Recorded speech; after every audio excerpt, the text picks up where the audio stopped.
ورفع أبويه على العرش وخروا له سجدا وقال يا أبت هذا تعويل رؤياي من قبل قد جعلها ربي حقا وقد أحصن بي إذ أخرجني من السجن وجاء بكم من البدو من بعد أن نزغ الشيطان بيني وبين إخوتي إن ربي لطيف لما يشاء إنه هو العليم الحكيم. آج سورہ یوسف کی آیت نمبر 100 پر ہم پہنچ گئے، 100 پر. کل پیچھے بات گزری تھی کہ جب حضرت یعقوب مصر کی طرف روانہ ہوتی ہیں اور حضرت یوسف علیہ السلام ان کے استقبال میں آتی ہیں، اور پھر حضرت یوسف علیہ السلام کی والدہ کے متعلق ذکر گزرا تھا. اب آج آگے آیت نمبر 100 پر آج ہم پہنچ گئے. اور اس نے اپنے ماں باپ کو بلند تخت پر بٹھایا اور وہ سب یوسف کے لیے سجدے میں گر گئے. وَقَالَ يَا أَبَتِ هَذَا تَعْوِيلُ رُؤْيَايَ مِن قَبْلُ، اور یوسف نے کہا اے میرے بابا جان، اے میرے باپ، یہ میرے اس پہلے خواب کی تعبیر ہے. قَدْ جَعَلَهَا رَبِّي حَقًّا، بے شک میرے رب نے اس کو سچ کر دکھایا. وَقَدْ أَحْسَنَ بِي إِذْ أَخْرَجَنِي مِنَ السِّجْنِ، اور بے شک اس نے مجھ پر احسان کیا جب اس نے مجھ کو قید سے رہائی دی. وَجَاءَ بِكُم مِّنَ الْبَدْوِ مِن بَعْدِ أَن نَّزَغَ الشَّيْطَانُ بَيْنِي وَبَيْنَ إِخْوَتِي، اور شیطان نے میرے اور میرے بھائیوں کے درمیان جو عناد پیدا کر دیا تھا، اس کے بعد آپ سب کو گاؤں سے لے آیا. ان ربی لطیف لما یشاء، بے شک میرا رب جو چاہتا ہے وہ حسن تدبیر سے کرتا ہے. انہ هو العلیم الحکیم، بے شک وہ بے حد علم والا، بہت حکمت والا ہے، بہت حکمت والا، بہت علم والا، بہت حکمت والا. اب حضرت یوسف علیہ السلام، کل یہاں تک بات آئی تھی کہ ایک لشکر جرار کے ساتھ، بزرا کے ساتھ اپنے والد گرامی کے استقبال کے لیے نکلتے ہیں، اور ان کیفیات کا ذکر ہوا تھا جب ان سے گلے ملتے ہیں اور باہر آتے ہیں اور ان کا استقبال کرتے ہیں. تو اب حضرت یوسف علیہ السلام نے عرض کیا کہ آپ شہر کے اندر تشریف لائیے، اپنے قدم مبارک شہر کے اندر رکھیں. اپنے والد کتنے سالوں کے بعد، 40 سال بعد یا 80 سال بعد، جتنے بھی، تو اللہ تعالیٰ کے فضل و کرم سے آپ کو ہر طرح کا آرام میسر آئے گا. اب اس بات سے بھی پتہ چلتا ہے کہ حضرت یوسف نے شہر سے باہر نکل کر آپ کا استقبال کیا، شہر کے اندر آپ کا استقبال نہیں کیا کہ اب آپ شہر کے اندر تشریف لائیے ان سے. تو جب اپنے دربار میں پہنچے جہاں ان کا وہ شاہانہ تخت مصر کے بادشاہ کا، اب وہ تمام تکلفات جو ایک شاہانہ انداز کی ہوتے ہیں موجود تھی. وہ تخت بچھا ہوا تھا تو نہایت احترام سے اپنے والدین سے فرمایا کہ اب آپ اس تخت کے اوپر تشریف رکھیں، اور ان سے التجا کی، درخواست کی کہ آپ اس تخت کے اوپر اب بیٹھیں. تو اب وہ دونوں جو ان سے ان کے والدین جو ان سے اس تخت کے اوپر تشریف فرما ہوئے. اور اس کی تفصیل بھی کل کے بیان میں بڑی تفصیل سے گزری تھی کہ آیا وہ حضرت یوسف علیہ السلام کی والدہ ہی تھیں اور کس طریقے سے انہیں زندہ فرمایا گیا، اور بعض نے کہا کہ نہیں ان کی خالہ تھیں. اچھا، تو اور بعض مفسرین نے کہا کہ نہیں اس خواب کی تعبیر کے لیے، کیونکہ وہ قرآن میں بیان ہوا تھا کہ آپ کی ماں اور باپ، تو پھر اللہ نے آپ کی والدہ کو آپ کی تکریم اور تعظیم اور آپ کی اس کی بزرگی کے اس میں زندہ فرمایا. تو پھر والدین اور سب بھائیوں نے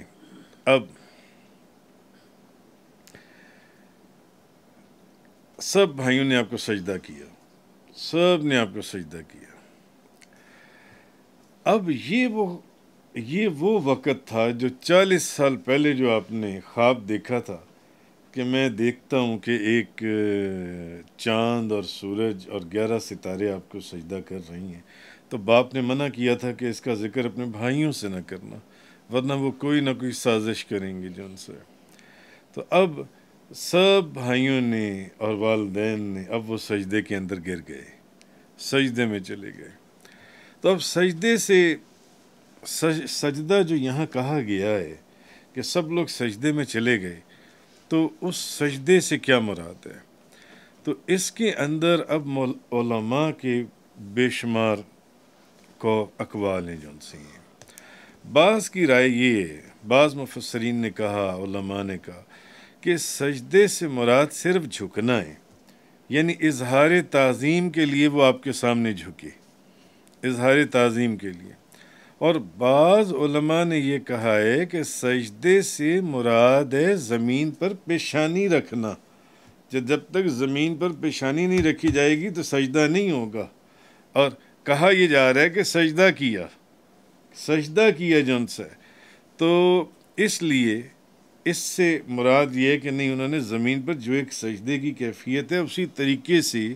سجدہ کیا جن سے. اور یہ سجدے کا جو بات ہے یا جو لفظ ہے یا تعریف، یہ اسی وقت پوری آئے گی جب سجدے سے مراد زمین کے اوپر باقاعدہ پیشانی رکھی جائے گی. بھئی جب آپ جھکتے ہیں تو اس کو تو سجدہ نہیں نہ کہتے، چلو اس کو زیادہ سے زیادہ رکوع کہہ دیں گے. سجدے کے لیے تو پھر آپ کو زمین کے اوپر اپنی پیشانی زمین کے اوپر رکھنی پڑے گی، اس کو آپ سجدہ کہیں گے. بعض علماء نے کہا کہ نہیں، اظہار تعظیم کے لیے وہ صرف جھکے تھے، اس کو سجدہ کیا کہا گیا. بعض علماء نے کہا نہیں، سجدہ پیشانی کو زمین پر رکھنے کا نام ہے، تو وہ پورا سجدہ ہے جو کہا گیا ہے اس کو قرآن کریم کے اندر. اچھا، اب علماء کا پھر اس کے اندر اختلاف ہے. اب یہ تو بات ہوگی کہ بھئی سجدہ کس صورت میں تھا، آیا وہ جھکنے کی صورت میں تھا یا واقعی جس طرح سجدہ کیا جاتا ہے پیشانی زمین پر رکھ کر اس طرح وہ تو اختلاف آپ کے سامنے میں نے بیان کر دیا. لیکن اس کے بعد پھر اس کے اندر دوبارہ اختلاف ہے. چلیں اگر پیشانی رکھ کر سجدہ کیا ہے، پیشانی رکھ کر، تو اب بعض علماء کی رائے یہ ہے کہ سجدہ حقیقت میں اللہ تعالیٰ کے لیے تھا، سجدہ حقیقت میں اللہ تعالیٰ کے لیے تھا. ہاں، آپ کو تو وہ سمت بنایا گیا تھا کہ اس سمت کے اندر سجدہ کرنا ہے. جون سا سجدہ اللہ کے لیے ہی تھا. انہوں نے جو سجدہ کیا، سجدہ اللہ ہی کو کیا، سجدہ اللہ کو کیا. جیسے کہ آپ قبلے کی طرف، کعبے کی طرف منہ کر کر سجدہ کرتے ہیں، تو کیا آپ سجدہ کعبے کے لیے کر رہے ہیں؟ یہ سجدہ آپ کعبے کو کر رہے ہیں، آپ عبادت کعبے کی کر رہے ہیں، عبادت تو آپ اللہ کی کر رہے ہیں، سجدہ آپ اللہ کے لیے کر رہے ہیں، مگر رخ کدھر ہے؟ جب آپ سجدہ کرتے ہیں تو رخ کدھر ہے؟ کعبے کی طرف. تو اس طرح بعض علماء نے کہا، بعض نے کہا کہ اصل میں اللہ تعالیٰ کے لیے سجدہ تھا. اور یوسف علیہ السلام جیسے کہ کعبے کو قبلے کی سمت ایک مقرر کیا گیا، اس طرح یوسف علیہ السلام وہ سمت تھے. یوسف علیہ السلام بحیثیت قبلے کے تھے، حضرت یوسف علیہ السلام جو ان سے ہیں. تو جس کی طرف سجدہ کیا جاتا ہے، نہ کہ جس کے لیے سجدہ کیا جاتا ہے، جس کو سجدہ کیا جاتا ہے جن سے. تو بعض نے کہا یعنی انہوں نے سجدہ تو اللہ تعالیٰ کو کیا تھا، سجدہ بعض نے کہا کہ سجدہ انہوں نے اللہ تعالیٰ کو کیا تھا، لیکن اس کی وجہ حضرت یوسف علیہ السلام تھی، کہ حضرت یوسف علیہ السلام کی وجہ سے انہوں نے اللہ کی طرف سجدہ کیا. وہ جو بھی شکرانے کا تھا، جس چیز میں بھی تھا، وہ آگے تفصیل آئے گی. لیکن اکثر علماء کا یہ خیال ہے کہ یہ سجدہ، اب بعض علماء نے کہا کہ نہیں، یہ سجدہ یوسف کو ہی کیا گیا اور اس سے مراد بھی وہی زمین پر پیشانی رکھنا ہے. لیکن بعض علماء نے یہ کہا ہے، بعض علماء نے یہ کہا، جیسے کہ بعض نے کہا کہ نہیں، کعبے کی سمت تھا، بعض نے کہا کہ اللہ کے لیے کیا شکرانے کی حیثیت سے، اور بعض علماء نے کہا کہ یہ سجدہ یوسف کو ہی کیا گیا اور اس سے بھی مراد زمین پر پیشانی رکھ کر ہی سجدہ کیا جاتا ہے. لیکن یہ سجدہ عبادت کا نہیں تھا، بلکہ سجدہ تعظیمی تھا، جو پہلی شریعتوں میں نبی پاک صلی اللہ علیہ وسلم سے پہلے نبیوں کی شریعت میں جائز تھا. اس لیے یہ سجدہ تعظیمی تھا، یہ عبادت کا سجدہ عبادت نہیں تھا، یہ سجدہ تعظیمی تھا جو پہلی شریعتوں میں جائز تھا. اور حضور نبی کریم صلی اللہ علیہ وسلم سے اللہ تعالیٰ کے سوا کسی اور کے لیے سجدہ کرنے کی ممانعت، یعنی جب حضور تشریف لے آئے تو پھر اس کے بعد کوئی سجدہ تعظیمی کسی چیز کی اس کے بعد سجدہ کرنے کی ممانعت کر دی گئی. لیکن حضور سے پہلے سجدہ تعظیمی کی جون سی ہے وہ اجازت تھی سجدہ تعظیمی کی. تو بعض علماء نے کہا کہ سجدہ تو اللہ کو کیا تھا، لیکن اس کی وجہ یہ تھی کہ حضرت یوسف یعنی اتنی طویل جدائی کے بعد ان سے وصال کا جو موقع ملا تھا، اس احسان کا شکریہ ادا کرنے کے لیے انہوں نے اللہ کو سجدہ کیا. سمت حضرت یوسف علیہ السلام کی تھی، اور بعض نے یہ کہا کہ سمت یوسف علیہ السلام کی تھی، مگر جیسے آپ کعبے کی طرف منہ کر کر سجدہ کرتے ہیں، مگر سجدہ کعبے کو نہیں کرتے، اللہ کے لیے کرتے ہیں، اللہ کو کرتے ہیں آپ سجدہ جن سے. یہ چیز تھی جن سی ہے. تو حضرت یعقوب علیہ السلام، اب سوچنے کی بات یہ ہے کہ حضرت یعقوب علیہ السلام جن سے ہیں اکابر انبیاء میں سے ہیں، مفسرین فرماتے ہیں. اور حضرت یوسف علیہ السلام گو کہ وہ بھی نبی ہیں اور بڑے پیارے نبی ہیں، اور وہ نبی ہیں جن کے قصے کو اللہ نے سب سے حسین قصہ فرمایا. اچھا، لیکن حضرت یعقوب علیہ السلام حضرت یوسف علیہ السلام سے مرتبے میں بلند ہیں. بعض مفسرین نے اب یہ فرمایا اپنی کتابوں کے اندر، تو حضرت یعقوب مرتبے میں حضرت یوسف علیہ السلام سے بلند ہیں، یعقوب علیہ السلام. اچھا، ایک وجہ یہ ہو گئی، اور دوسری وجہ حضرت یعقوب علیہ السلام باپ ہیں اور یوسف علیہ السلام بیٹے ہیں، اور اولاد کو یہ حکم دیا جاتا ہے کہ وہ ماں باپ کے آگے جھکے، نہ کہ باپ کو اور ماں کو حکم دیا جاتا ہے کہ اولاد کے آگے جھکو. قرآن نے تو یہی فرمایا نا، وَاخْفِضْ لَهُمَا جَنَاحَ الذُّلِّ مِنَ الرَّحْمَةِ، اور نرم دلی کے ساتھ ان کے لیے عاجزی سے جھکے رہنا اپنے ماں باپ کے آگے جان سے. تو جھکنے کا تو اولاد کو قرآن نے حکم فرمایا کہ ماں باپ کے آگے جھکو نرم دلی، ادب اور تعظیم کے ساتھ، نہ کہ ماں باپ کو فرمایا کہ اولاد کے آگے جھکو جن سے. اب ایک وجہ تو یہ کہ حضرت یعقوب علیہ السلام مرتبے میں بڑے ہیں. اچھا، دوسری پھر بات یہ کہ وہ باپ ہیں اور یوسف علیہ السلام بیٹے ہیں، وہ کوئی باپ نہیں ہے، وہ بیٹے ہیں جن سے. تو حضرت یعقوب، پھر تیسری بات یہ مفسرین لکھتے ہیں کہ حضرت یعقوب علیہ السلام حضرت یوسف کی بنسبت زیادہ عبادت گزار تھے اور ان سے بہت زیادہ افضل تھے. اور افضل جو افضل ہو وہ اس کو سجدہ کرے گا کہ یا وہ اس کو سجدہ کرے گا جو ان سے مرتبے اور مقام میں نیچے ہے. اس کو اس طریقے سے لے لیں، عبادت کے حساب سے، اس کو اس طریقے سے لے لیں باپ ہونے کے حساب سے، اس کو اس طریقے سے لے لیں کہ نبیوں کے اندر وہ حضرت یوسف علیہ السلام سے مرتبے اور مقام میں زیادہ ہے. تو اس کی وجوہات کئی جو مفسرین نے لکھی، انہوں نے کہا کہ ان سب نے یوسف کی وجہ سے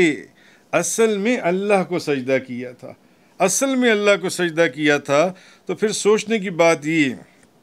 اور خواب بھی یہی تھا کہ 11 ستارے، سورج اور چاند نے میری وجہ سے اللہ کو سجدہ کیا، میری وجہ سے۔ یہ آج اس خواب کی تعبیر پوری ہو رہی تھی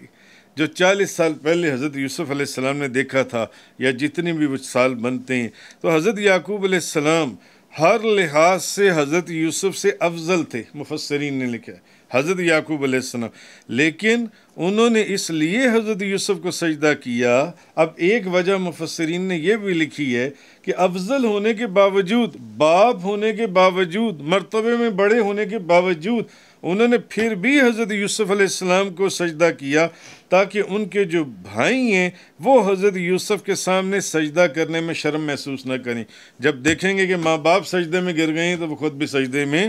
گر جائیں گے۔ مثلا مفسرین فرماتے ہیں جیسے کسی ادارے کا سربراہ، اگر کسی شخص، کوئی آتا ہے کوئی شخص اور ادارے کا سربراہ اٹھ کر اس کی تعظیم کرتا ہے، اس کی تکریم کرتا ہے، تو ادارے کے باقی بھی جو لوگ ہیں، جتنا باقی سٹاف ہے، وہ بھی اس کی تعظیم بجا لانے میں کوئی شرم محسوس نہیں کرتا۔ وہ دیکھ لیتے ہیں کہ جب ہمارے ادارے کا سربراہ اس آنے والے شخص کا اتنا تعظیم اور تعظیم کر رہا ہے، تکریم کر رہا ہے، تو پھر وہ بھی اس آنے والے، تو اس لیے بھی حضرت یعقوب علیہ السلام نے حضرت یوسف علیہ السلام کو یہ سجدہ کیا، اس طرف کو سجدہ کیا تاکہ جو باقی بھائی ہیں وہ سجدہ کرنے کے اندر شرم محسوس نہ کریں۔ دوسری چیز مفسرین فرماتی ہیں کہ نبی میں نفسانیت بالکل نہیں ہوتی، نبی کے اندر کہ کوئی نفسانی خواہش، کوئی ایسی چیز، تو اللہ باپ کو حکم دیتا ہے کہ بیٹے کو سجدہ کرو۔ جب اللہ نے حکم دیا تو اب تو حکم تو سارا اللہ کا چل رہا تھا، وہ بھی نبی تھے اور وہ بھی نبی تھے، اصل میں تو سارا حکم ہی اللہ کا چل رہا تھا، اور نبی تو چلتا بھی وحی کے ساتھ ہے سارا۔ تو اور باپ تمانیت قلب کے ساتھ بیٹے کے لیے سجدہ کر رہا ہے، کرتا ہے، از حضرت یعقوب علیہ السلام جون سے، اور اس کے دل میں بیٹے کے خلاف کوئی میل نہیں آتا، کوئی میل نہیں آتا۔ تو مفسرین فرماتے ہیں ایسے عظیم بندے کی بندگی پر حضرت یعقوب کے اوپر سلام ہو حضرت یعقوب علیہ السلام پر، جنہوں نے اللہ کے حکم کے اوپر جیسے حکم تھا انہوں نے پھر یوسف کی طرف بیٹے کے لیے پھر وہ سجدہ کرتے ہیں۔ تو یہ اس خواب کی جو تعبیر تھی اس کے پورا ہونے کا صرف وقت نہیں آ گیا بلکہ وہ وقوع پذیر ہو گئی جون سی ہے۔ تو اس وقت حضرت یوسف علیہ السلام نے عرض کیا، اب جب وہ سجدے میں گر گئے تو اب حضرت یوسف علیہ السلام نے کہا، انہوں نے کہا اے میرے بابا جان، اے میرے بابا جان، یہ میرے اس خواب کی تعبیر ہے جو میں نے بچپن میں دیکھا تھا، یہ میرے اس خواب کی تعبیر ہے جو میں نے بچپن میں دیکھا تھا۔ حضرت سلمان فارسی فرماتے ہیں کہ خواب دیکھنے اور اس کی تعبیر پوری ہونے میں 40 سال کا عرصہ گزرا۔ اس کا مطلب ہے کم از کم اگر مختلف روایات کو ملایا جائے تو کم از کم تو 40 سال، جیسے پیچھے کی روایت گزری تھی کہ اس میں تھا کہ 80 سال حضرت یعقوب علیہ السلام روتے رہے، اور آنکھوں کے اتنا روئے کہ ان کی بینائی ختم ہو گئی۔ تو حضرت سلمان فارسی رضی اللہ تعالیٰ عنہ وہ فرماتے ہیں کہ جب حضرت یوسف علیہ السلام نے وہ خواب دیکھا تھا، آج وہ سب سجدے میں گر گئے، تو اس کے اندر اس خواب کی تعبیر کو پورا ہونے میں 40 سال لگے۔ 40 سال کے بعد تو اب حضرت یوسف علیہ السلام بولے، انہوں نے کہا میرے بابا جان، یہ اس خواب کی تعبیر ہے جو میں نے بچپن میں دیکھا تھا کہ ایک سورج اور ایک چاند اور 11 ستارے مجھے سجدہ کر رہے ہیں، جس کو دیکھ کر، جس کو سن کر آپ نے فرمایا تھا کہ یوسف اس خواب کا ذکر اپنے بھائیوں سے نہ کرنا، وہ کوئی سازش کریں گے، وہ کوئی نہ کوئی نقصان پہنچائیں گے۔ اچھا خیر، اس کے بعد آپ کے سامنے حضرت یوسف اب اللہ تعالیٰ کے احسانات کا اعتراف کرتے ہیں۔ کسی جگہ کے اوپر بھی آپ آج آیت نمبر 100 کے اوپر ہیں، پوری سورہ یوسف کی تفسیر آپ لوگوں نے سنی، سمجھی اور پڑھی جون سی ہے،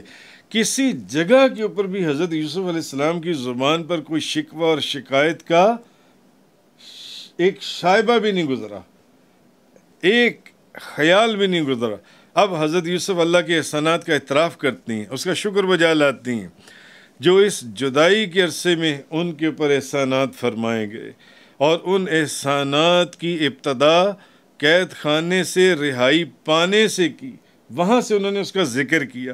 کنویں کے اندر پھینکے جانے کا، کنویں میں سے نکلنے کا، اندھے کنویں میں لٹکانے کا اور رسی کاٹنے کا انہوں نے کوئی ذکر نہیں کیا اس مقام کے اوپر۔ کیوں؟ سامنے 11 بھائی، سارے بھائی بیٹھے ہوئے تھے جون سی، اب انہوں نے اس کا ذکر نہیں کیا، کہیں ان کے بھائی شرمندہ نہ ہو جائیں،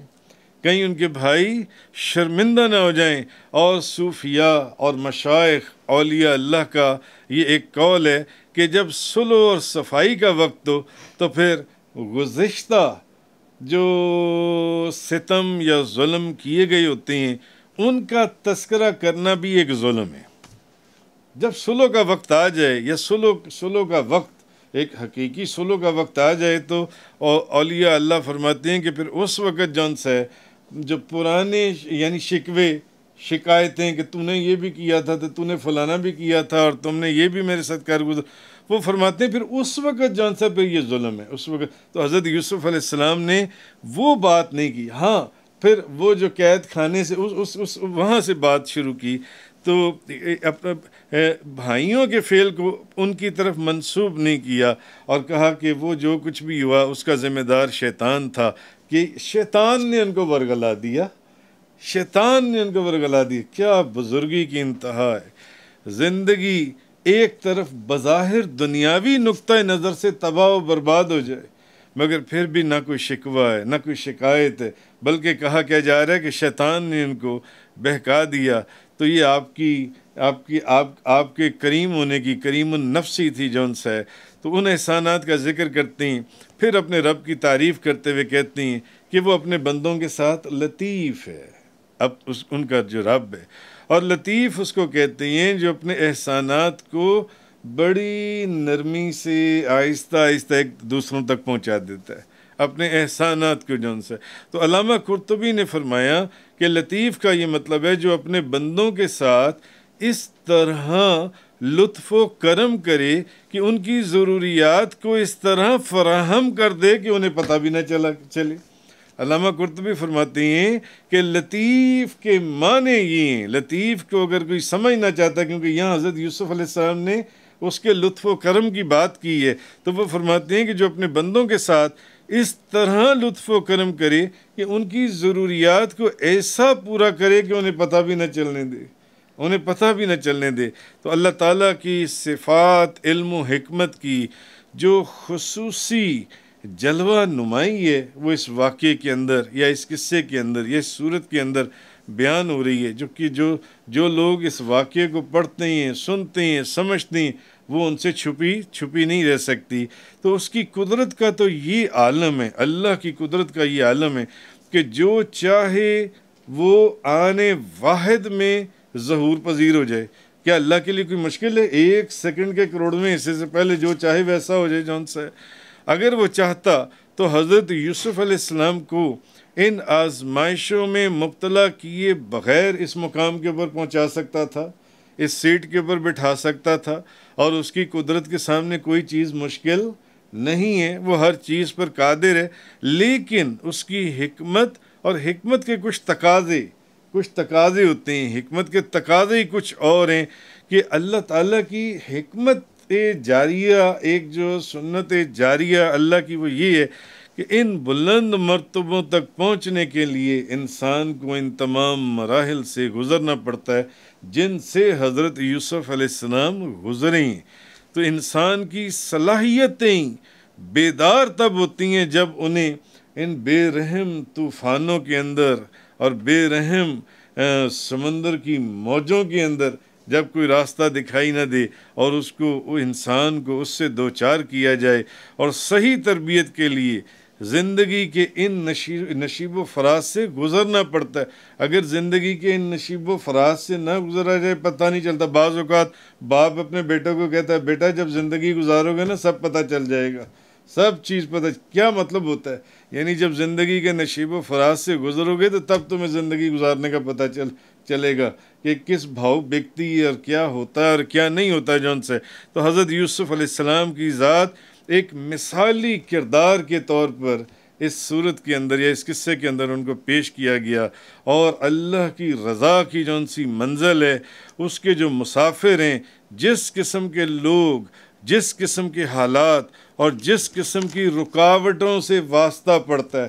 کس دل نشین اور خوبصورت انداز میں اللہ تعالیٰ نے قرآن کریم کے اندر اس میں بیان کی، کیسی کیسی تہمتیں لگتی ہیں، کیسی کیسی تہمتیں لگتی ہیں، کہیں بازار ہے، کہیں جیل خانہ ہے، کہیں محل کے اندر وہ عیش و آرام کہ وہ جو کی ایک خوبصورتیاں ہیں، اور قدم قدم پر پھر تنبیہ ہے ساتھ. تو اصل میں سالک کے طریقت کو جون سا ہے وہ سمجھایا جاتا ہے کہ یہ جون سا راستہ ہے یہ بڑا مشکل ہے، بڑا مشکل ہے، اس کا راستہ بڑا کٹھن ہے. چند روز پہلے کے درس قرآن میں اسی سورہ یوسف کے بیان میں یہ چیز بیان ہوئی تھی کہ ان راستوں سے جب انسان گزرتا ہے تو پھر اصل میں تو حضرت یوسف علیہ السلام نے یہ درس دی ہے کہ جو بھی پھر ان راستوں سے گزرتا ہے صبر کے ساتھ، شکر کے ساتھ، کہ جیسی مرضی تکلیف، جیسی مرضی مصیبت، جیسی مرضی تہمت، جیسا مرضی امتحان، جیسا مرضی طوفان ہو، اگر بندہ اس میں اللہ کی رضا کی خاطر شکر اور صبر کے ساتھ گزرتا ہے تو پھر یہ منزل اللہ نے ہر اس شخص کے لیے رکھی ہے جو اللہ کے شکر کے ساتھ اللہ کی رضا کے راضی و رضا رہ کر ان وادیوں کو طے کرتا ہے جون سے. اور درختوں کے بڑے گھنے سائے اور ٹھنڈے سائیں اور خوشبودار اور حسین اور دل ربا منظر ہیں، جس کے اندر سے انسان کو اپنے دامن کو بچانا، کہ اپنے دامن کو پاکیزہ رکھنا، کہ اس کے اوپر کوئی داغ نہ لگ جائے اس کے دامن کو جون سے، اور کانٹوں کی جھاڑیاں جس میں سے وہ نکل جائے خیریت سے جون سے، تو پھر وہ بندہ جون سے اپنی منزل پر بڑھتا چلا جائے تو پھر وہ پہاڑوں کو، دریاؤں کو، سمندروں کو پار کر جاتا ہے. تو اگر کسی کی راحت نے تجھے اپنی منزل سے غافل کر دیا، مفسرین فرماتی ہیں، یا کسی ہوش ربا حادثے کی وجہ سے تو وہیں پر رک گیا، تو پھر تیری منزل جون سی ہے، تجھے اس راستے سے خارج کر دیا جائے گا، اس راستے سے نکال دیا جائے گا. یہاں ایک لمحے کی غفلت جون سی ہے، ایک لمحے کی غفلت. کیا کہا اس نے اس جگہ کے اوپر؟ 7 کمروں کے پار ایک کوٹھڑی کے اندر، اے یوسف یہاں تجھے دیکھنے والا کوئی نہیں ہے، مجھے دیکھنے والا کوئی نہیں. مگر وہ یوسف ہی تھے جو وہاں سے پھر بھاگتے ہیں. اور پھر یہ ان کی کرامت اور ان کی بزرگی اور ان کی پاکیزہ زندگی تھی، اس پاکیزہ زندگی کی برکت سے ہر کمرے کے دروازے کا تالا خود بخود کھلتا چلا جاتا ہے اور وہ دوڑتے ہیں. یہ وہ منزل ہے کہ اگر بندہ اس جگہ پر ڈولے نہ یا گھبرائے نہ تو پھر وہ منزل مقصود پر پہنچ جاتا ہے. میرے حضور قبلہ و کعبہ عالم یلمئی فاضل لوزئی عاشق غوث الورا فنا فی المصطفیٰ حضرت علامہ مولانا حاجی محمد یوسف علی نگینہ رحمۃ اللہ علیہ فرمایا کرتے تھے اپنے کلام کے اندر، اے عشق دی منزل اوکھی یہ پیراں تو نگینیاں ڈولنی نہ، وچ مشکل دے نہ گھبرانا، ایک کام ہے اہل طریقت دا. تو یہ چیز اللہ تبارک و تعالیٰ نے اس آیت کے اندر فرمائی، آیت نمبر 100 کے اندر، کہ ان ربی لطیف لما یشاء، بے شک میرا رب جو چاہتا ہے وہ حسن تدبیر سے کرتا ہے. کہیں یوسف کی تدبیر تھی، کہیں ان کے خدا کی تدبیر تھی، اللہ رب العزت کی تدبیر تھی، جو پیچھے تفصیل سے پڑھا. انہو هو العلیم الحکیم، بے شک وہ بے حد علم والا، بہت حکمت والا ہے. تفسیر قرآن کا یہ لیکچر انگلش میں سننے کے لیے براہ کرم ڈسکرپشن میں موجود لنک پر کلک کریں.